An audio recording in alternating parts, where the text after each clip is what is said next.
तो हेलो प्यारे बच्चों, क्या हाल चाल। आई होप आप लोग अच्छे होंगे, जबरदस्त जिंदाबाद होंगे और अच्छे से पढ़ाई कर भी रहे होंगे बेटे आप लोग, है ना। जैसे आप जानते हैं बेटा, हम कंटिन्यू क्लासेस आपको प्रोवाइड करा रहे हैं अमित क्लासेस चैनल पे बेटे।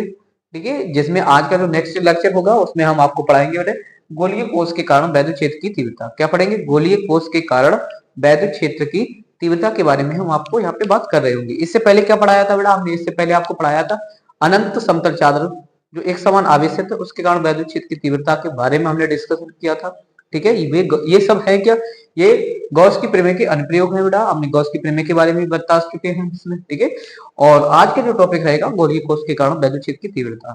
ठीक है, समझेंगे बेटा। हम इसकी गोलीय कोष के कारण वैद्युत क्षेत्र की तीव्रता तीन स्थितियों में समझेंगे। एक तो बेटा जब हमारा बिंदु बिंदु जो होगा, मान लिया बिंदु पी होगा, बिंदु गोलीय कोष के गोलीय कोष के बाहर होगा बेटा एक, तब पढ़ेंगे वैद्युत क्षेत्र की तीव्रता क्या होगी। एक पढ़ेंगे बेटा गोलीय कोष के पृष्ठ पर होगा। किस पर होगा बेटा? पृष्ठ पर होगा। पृष्ठ पर होगा तब पढ़ेंगे वैद्युत क्षेत्र की तीव्रता।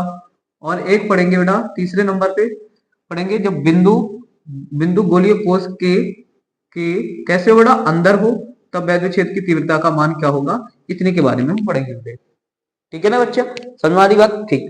तो बेटा यहाँ पे हम एक बना लेते हैं, एक गोलीय कोष बना लेते हैं बेटे। मेरे पास एक गोलीय कोष है। ठीक है, ये मेरे पास कैसा है बेटे? एक गोलीय कोष है। ठीक है, ये वाला है। इससे बेटे इसका केंद्र O है।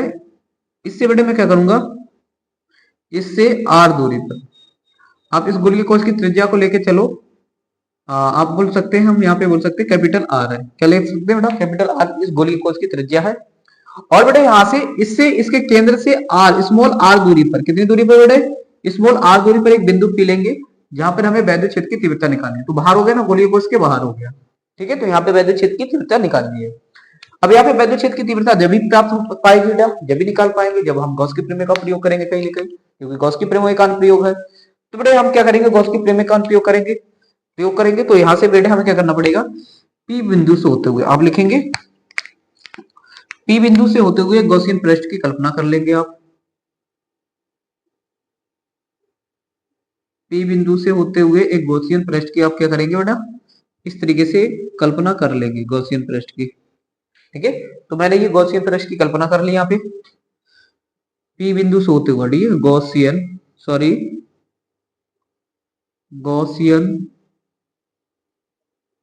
पृष्ठ। ठीक है, तो ये मेरे पास गॉसियन पृष्ठ हो गया। और इस गॉसियन पृष्ठ के से हम सबसे पहले क्या निकालेंगे? वैद्युत फ्लक्स की, वैद्युत क्षेत्र की वैद्युत फ्लक्स निकालेंगे इस बिंदु पर। ठीक है, यहाँ पे एक अल्पांश लेके चलेंगे बेटा हम। ठीक है, ये ए वेक्टर होगा बेटा, जिसकी और देखो दूसरा समझो, इस पर बेटा प्लस का क्यों आवेश है? ये कैसा है बेटा? गोलीय पृष्ठ जो है उस पर हमने प्लस का क्यों आवेश दे रखा। और प्लस के क्यों आवेश के कारण वैद्युत क्षेत्र की जो तीव्रता होगी वो कैसे होगी? बाहर की तरफ होगी। वैद्युत क्षेत्र की तीव्रता कैसे होगी?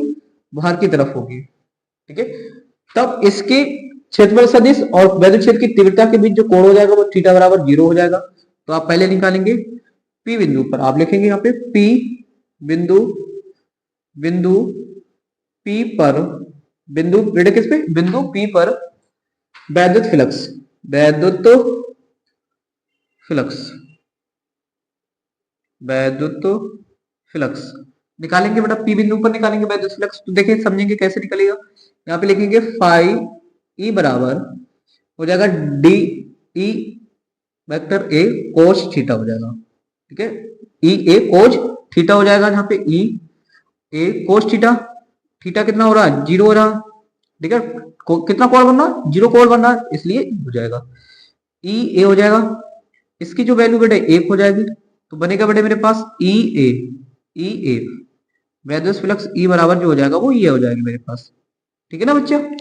अब क्या करेंगे? हम गॉस की प्रमेय से लिखेंगे। गॉस की प्रमेय से क्या? गॉस की प्रमेय से, गॉस की प्रमेय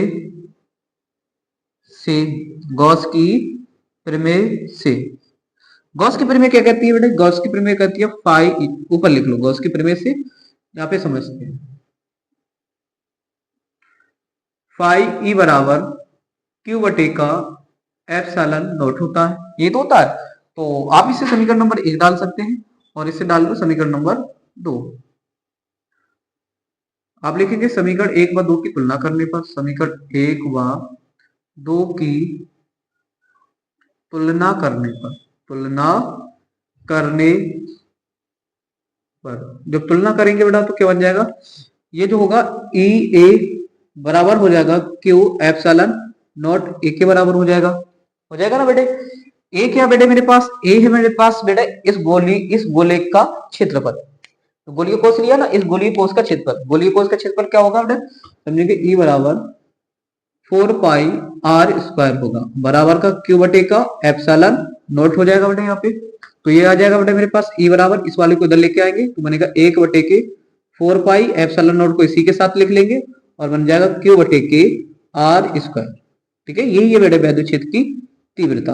किसकी तीव्रता बेटे? वैद्युत क्षेत्र की तीव्रता।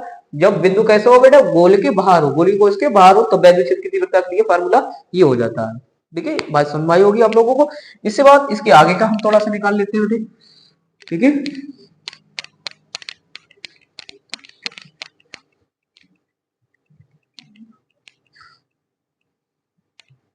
ठीक है, तो दो अब हम कहाँ पहुंचेंगे बेटा? अब की बार में थोड़ा सा इसे डायग्राम को हटाते हैं, थोड़ा सा मिटा लेंगे और समझेंगे। इसे हटा दो, गॉसियन पृष्ठ की जरूरत नहीं पड़ेगी अब हमें। ठीक है,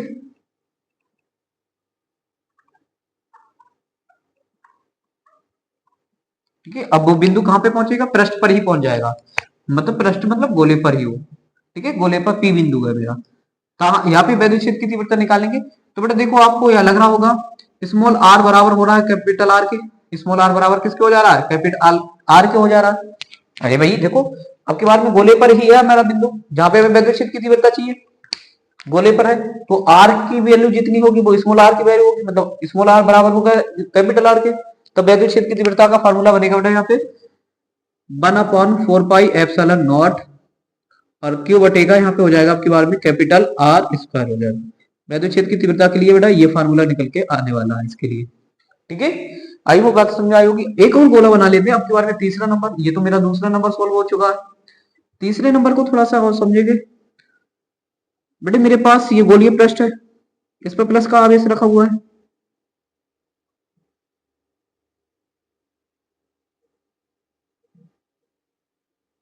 ठीक है, और ये वैद्युत क्षेत्र की ये त्रिज्या है।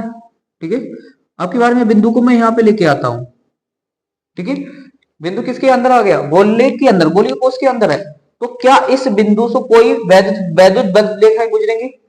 अरे आवेश तो बाहर है ना, आवेश तो बाहर है, तो वैद्युत बल रेखाएं यहां से निकलेंगे इस तरीके से जा रही होंगी। लेकिन ये बिंदु तो अंदर है, तो क्या इस बिंदु तो कोई भी वैद्युत वैद्युत बल रेखा गुजरेगी? नहीं गुजरेगी। अब वैद्युत बल रेखाओं की संख्या ही तो वैद्युत फ्लक्स होती है। और भाई यहाँ से तो कोई भी वैद्युत बल रेखा नहीं जा रही है, तो कोई वैद्युत फ्लक्स नहीं होगा। कोई वैद्युत फ्लक्स नहीं होगा तो यहाँ पे वैद्युत क्षेत्र की तीव्रता का मान जो हो जाता है बेटा कैसे हो जाता है? शून्य हो जाता है।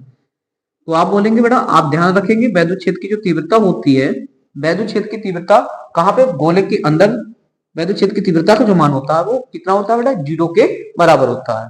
ठीक है, तो फिर आई वो बात समझ में आई होगी आप लोगों को। ठीक है, तो आज के लिए बस इतना रखेंगे और कल मिलते हैं नेक्स्ट वीडियो में। तब तक के लिए जय हिंद, जय भारत।